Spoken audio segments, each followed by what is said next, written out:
Halo beauty people, selamat datang kembali di channel YouTube Dr. Kulit Firda. Di segmen Know You Know kali ini, kita akan kupas tuntas tentang apa sih ketombe itu?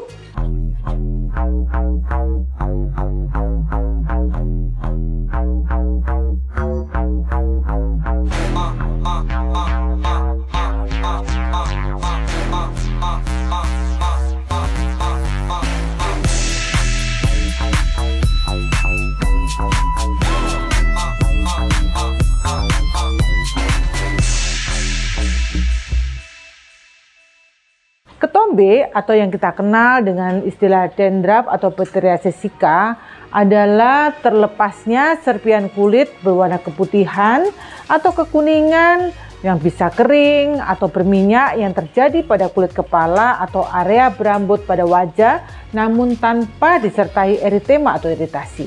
Jadi ingat ya, tidak atau tanpa disertai eritema atau iritasi. Ketombe merupakan manifestasi ringan dari dermatitis seborrheic. Masalah ini terbatas pada kulit kepala dan tanpa disertai inflamasi. Gambaran klinis atau gambaran khas dari ketombe itu sendiri biasanya berupa plak, eritema yang disertai dengan pelepasan lapisan superficial kulit pada area yang banyak mengandung kelenjar sebasea. Nah, sekarang beauty people, sebelum kita menginjak lebih jauh, saya ingin menjelaskan sedikit apa sih bedanya ketombe atau dandruff dengan kulit kepala yang kering. Kalau dandruff biasanya terkait dengan infeksi jamur dan biasanya tidak sembuh kalau tanpa pengobatan yang paripurna.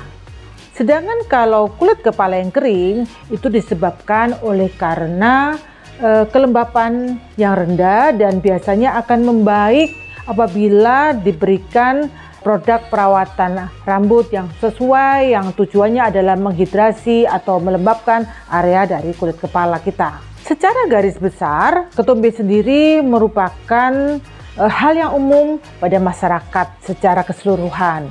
Hampir setengah populasi dunia mengalami ketombe dan biasanya sering terjadi pada masa pubertas antara remaja sampai dewasa. Tetapi yang ingin saya sampaikan nih beauty people ya, bahwa ketombe ini sendiri sering terjadi pada laki-laki terutama pada usia 30 tahun. Mengapa? Karena kaum pria memiliki kelenjar sebasea yang lebih besar dan mempunyai hormon androgen yang lebih tinggi daripada kaum wanita. Dan satu hal lagi nih beauty people, ketombe tidak berhubungan dengan suku, ras maupun etnis. Bagaimana sih sebenarnya terjadinya ketombe itu? Jadi pada dasarnya lapisan kulit kita terutama daerah epidermis ya pada orang yang normal itu mengalami yang namanya turnover dan renewal system yang artinya bahwa secara terus-menerus dia akan berganti dengan sendirinya. Sel-sel stratum corneum yang berada di lapisan atas akan terdorong ke atas dan akhirnya dia akan mati dan terkelupas. Pada sebagian besar orang pengelupasan ini terlalu kecil sehingga tidak terlihat secara signifikan. Tetapi pada penderita ketombe didapatkan epidermis yang mengalami kelainan berupa percepatan pertumbuhan serta peningkatan lipid inter dan intraseluler sehingga terjadi peningkatan eksfoliasi atau pengelupasan. Yang harus kalian tahu juga nih kaum beauty people ya, bahwa kulit kepala yang sehat itu sebenarnya merupakan tempat hidup yang baik untuk mikroflora normal seperti Staphylococcus, Propionibacter species dan Malassezia species. Jadi sebenarnya dalam orang yang sehat itu ketiga komponen tadi memang sudah ada ya, cuman kadang-kadang karena ketidakseimbangan bakteri dan jamur pada kulit kepala sehingga menimbulkan masalah kulit seperti ketombe. Dan dari beberapa literatur ternyata ada beberapa jenis Malassezia yang mempunyai potensiasi tinggi untuk menimbulkan atau memicu ketombe, yaitu Malassezia restricta dan Malassezia globosa. Kita harus tahu bahwa Malassezia sendiri membutuhkan lemak sebagai sumber nutrisi. Karena itu jangan heran kalau ketombe ini banyak terjadi pada orang-orang yang mempunyai unit pilosebasea yang sangat produktif sebum ekskresinya. Banyak sekali yang bertanya, apa sih kira-kira yang menjadi pemicu faktor ketombe ini? Sehingga sering kita lihat ada seseorang yang muda mengalami ketombe, ada lagi yang tidak atau jarang mengalami ketombe. Jadi dari beberapa literatur disampaikan bahwa pemicu ketombe yang tersering itu ada beberapa faktor. Yang pertama adalah karena pengaruh lingkungan, seperti iklim dan musim, dalam hal ini adalah musim panas atau paparan matahari yang berlebihan. Kemudian perubahan hormonal, stres ya, apalagi sekarang masa COVID sehingga orang cenderung tingkat stressingnya lebih tinggi ya. Kemudian pemakaian sampo yang bersifat iritatif, kemudian kotoran atau debu yang melekat di kepala karena kita kurang atau malas membersihkan, kemudian juga sering menyisir rambut serta keadaan-keadaan yang bersifat imunosupresan. Jadi sekarang beauty people sudah tahu kan bagaimana gejala dan bagaimana keluhan dari orang-orang yang mengalami ketombe. Jadi pertanyaannya, bagaimana ya dok cara mendiagnosa agar kita tahu bahwa kita mengalami ketombe? Sebenarnya gampang saja. Kalian bisa melihat pada area kepala kalian apakah ditemukan tanda-tanda yang saya sampaikan di atas. Jadi kalian tidak membutuhkan alat bantu diagnostik. Dan tapi satu hal ya beauty people, bahwa ketombe tidak disertai dengan proses inflamasi, yaitu dalam hal ini adanya keluhan kemerahan ataupun iritasi di area kepala. Kalian juga harus tahu ya beauty people, ada beberapa penyakit yang menyerupai ketombe atau pityriasis sicca atau dandruff. Satu adalah dermatitis seborrheic, kemudian sebopsoriasis, dermatomyositis, tinea capitis, dan pityriasis amiantacea. Apa yang harus kita lakukan agar ketombe ini hilang? Ingin saya tekankan di sini pada beauty people bahwa penata laksanaan ketombe itu hanya untuk mengontrol.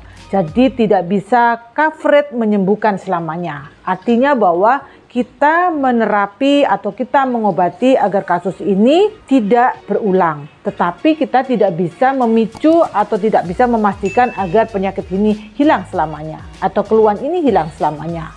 Jadi pengobatan yang kita berikan adalah menekan jumlah jamur dan menekan proses-proses inflamasi yang ditimbulkan oleh Malassezia. Yang penting pengobatan ini adalah menekan biaya dan menekan kerepotan serendah mungkin. Ada beberapa pilihan terapi beauty people yang bisa kalian kerjakan. Intinya adalah ada 3 komponen. Yang pertama adalah bersifat keratolitik, yang kedua adalah antifungi, dan yang ketiga adalah antiproliferasi. Keratolitik mempunyai fungsi untuk mengangkat skuama atau serpian kulit dengan mengurangi sifat adesi atau perlengketan dari sel keratinosit.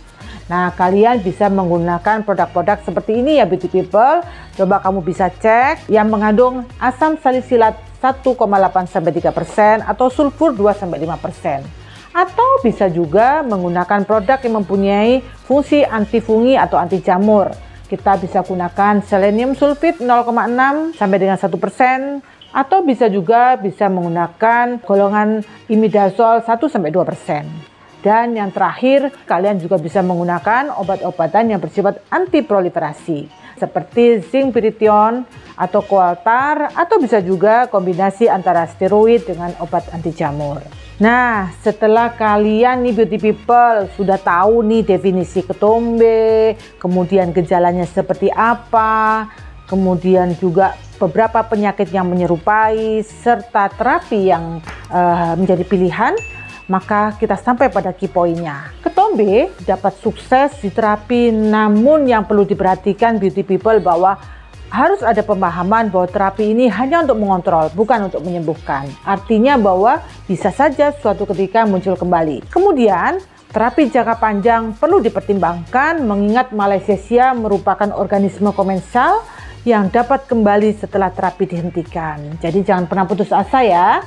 Dan yang penting lagi nih, walaupun produk anti ketombe sangat efektif, perlu tetap dikombinasikan dengan perawatan rambut dan kulit kepala agar hasil terapeutik lebih memuaskan. Dan kombinasi sampo anti ketombe disertai dengan agen pembersih dan conditioner merupakan perawatan reguler yang sangat dianjurkan agar memberikan hasil yang baik dalam penanganan insiden ketombe. Terima kasih beauty people sudah menonton video kali ini.